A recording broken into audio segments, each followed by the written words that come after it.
आदरणीय मुख्याध्यापक माननीय शिक्षकवृंद येथे जमलेले माझे प्रिय मित्रमैत्रिणींनो, सर्वांना माझा नमस्कार. माझे नाव सिद्धी अश्रुबा मुंडे आहे. मी इयत्ता 7वी वर्गात शिकते. बालसभेचा विषय क्रांतिकारकांच्या शौर्यगाथा हा आहे. मी चंद्रशेखर आझाद यांच्याविषयी बोलणार आहे. कुर्बानी की मिसाल थे आजाद, माँ भारती के लाल थे आजाद. कुर्बानी की मिसाल थे आजाद, माँ भारती के लाल थे आजाद. खुद को गोली मारकर भी दिखा दिया, क्या कमाल थे आजाद, क्या कमाल थे आजाद. मित्रांनो, चंद्रशेखर आझाद हे भारतीय स्वातंत्र्य संग्रामातील एक महान क्रांतिकारक होते. त्यांचा जन्म 23 जुलै 1906 रोजी मध्य प्रदेशातील भावरा येथे झाला. त्यांच्या वडिलांचे नाव पंडित सीताराम तिवारी आणि आईचे नाव जगराणी देवी असे होते. आझाद यांचे खरे नाव चंद्रशेखर पंडित तिवारी होते, परंतु त्यांना आझाद ही उपाधी मिळाली कारण ते आपल्या दृढनिश्चयास स्वातंत्र्य मिळवण्याच्या आपल्या दृढनिश्चयास ओळखले जात होते.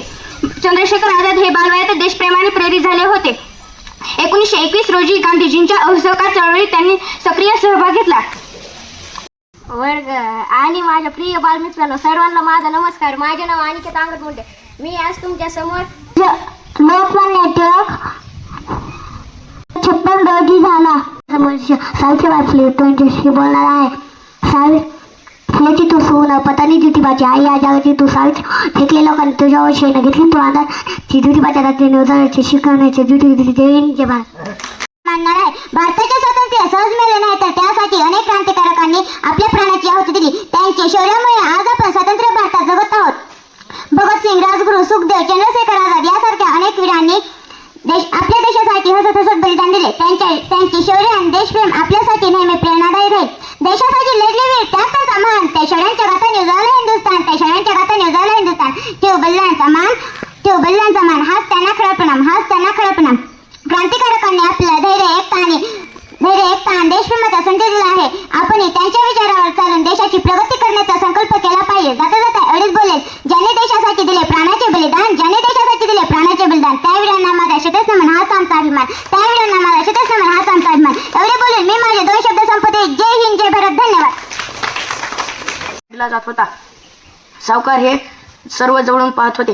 लहान वयातच देशभक्तीची ज्योत त्यांच्या हृदयात पेटली होती. त्यांचे उच्च शिक्षण मारता मारता मरेल पण इंग्रजाविरुद्ध लढेल अशी प्रतिज्ञा त्यांनी लहान वयातच घेतली होती. त्यांचे उच्च शिक्षण पुण्यातील फर्ग्युसन या विद्यालयात झाले होते. शिक्षण घेत असतानाच त्यांनी परदेशी मालावर बहिष्कार घातला. ब्रिटिशांनी त्यांना 2 जन्मठेपेची शिक्षा सुनावली व त्यांचे पुस्तक लिहिली. सावकार जहाल मतवाली होते. अखेर 26 फेब्रुवारी 1966 रोजी ते आदरणीय मुख्याध्यापक, माननीय शिक्षकवृंद आणि माझे प्रिय मित्रमैत्रिणींनो, सर्वांना माझा नमस्कार. माझे नाव अमृता मारुती मुंडे. मी इयत्ता 6वी वर्गात शिकते. मी आज थोर क्रांतिकारक भगतसिंग यांच्याबद्दल बोलणार आहे. लिख रहा हूँ मैं अंजाम जिसका कल आगाज आएगा, मेरी रूह का हर एक कतरा इन्कलाब लाएगा. मित्रांनो, भगतसिंग यांचा जन्म 28 सप्टेंबर 1907 रोजी ललपूर येथील बंगा या गावी झाला. सध्या हे गाव आपल्यामध्ये नसून पाकिस्तानमध्ये आहे. त्यांच्या वडिलांचे नाव सरदार किशन. दुश्मन की गोलियों का सामना करेंगे, आजादी रहेंगे या सिंहगर्जन ब्रिटिश हुकुमशाही का काळजात धडकी भर. एवढेच बोलेन. बुंदेले हर लोगों के मुंह से हमने सुनी कहानी थी खूब लड़ी मर्दानी हो तो झांसी वाली रानी थी. जय हिंद, जय भारत. उदयपूरच्या गुरुजन वर्ग आणि येथे जमलेल्या माझ्या मित्रांनो, आज मी एका अशा शूर आणि निर्भय स्त्री क्रांतिकारणाविषयी बोलणार आहे. सरदार पाटील.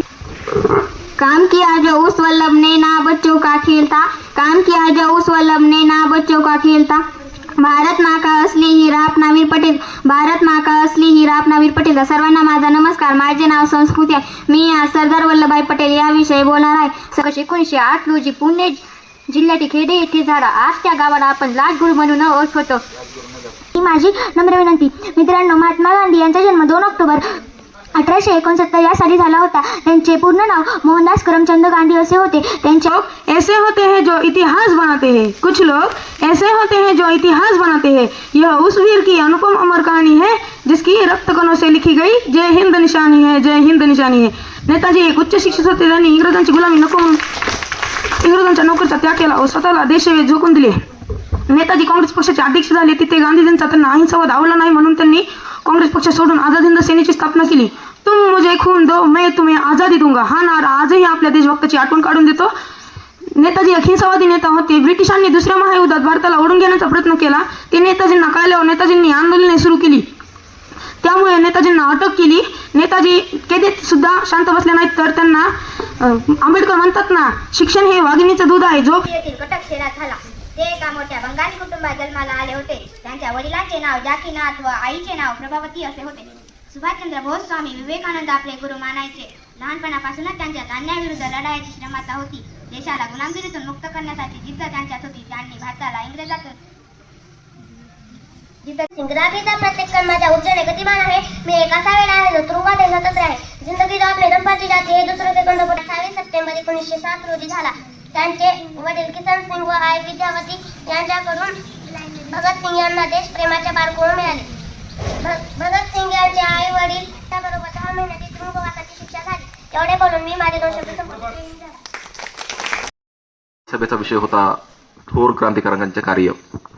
या विषयावरती इयत्ता 1ली पासून 7वी पर्यंतच्या बऱ्याचशा विद्यार्थ्यांनी आपले मनोगत व्यक्त केलेले आहेत.